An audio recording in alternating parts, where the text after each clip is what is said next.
Let's now consider the generalization of the result that the torque on a single particle about a point causes the angular momentum of that particle about that point to change to a collection of particles. So let's begin by indicating some ith particle with momentum pi and some jth particle over here with momentum pj. And this is a big system of n particles. And we'd like to calculate the angular momentum about some point s.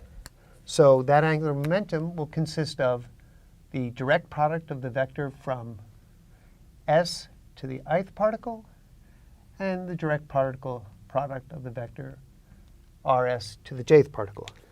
So the angular momentum total will be the sum over all the particles, 1 to n, of this sum rsj cross pj.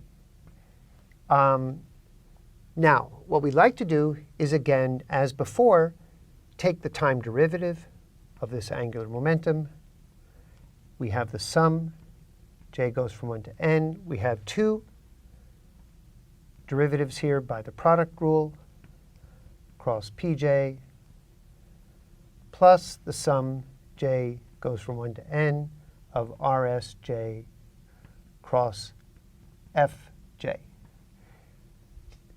where we use the fact, as we did before, that the force on the jth particle is equal to the change in momentum of the jth particle. Now, this first piece, again, the derivative of the vector from s to the jth part is the velocity. So we have j equals 1 to n of v, the velocity of the jth particle, cross mj vj. And that's 0, as we know that a vector cross product with itself is 0.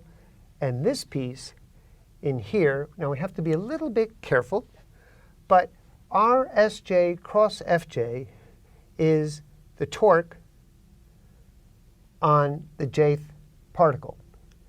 So that is the torque on the jth particle. Now, remember that we showed that the forces on the jth particle could be both due to internal or external forces. And as long as the internal forces pointed between two particles, pointed along the line connecting those particles, the internal torques cancel in pairs. And this will only be the external torque. So we've assumed that the internal torques cancel in pair.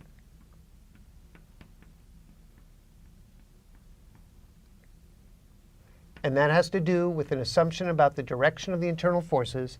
And so we can conclude that this is just the total external torque about the point s total.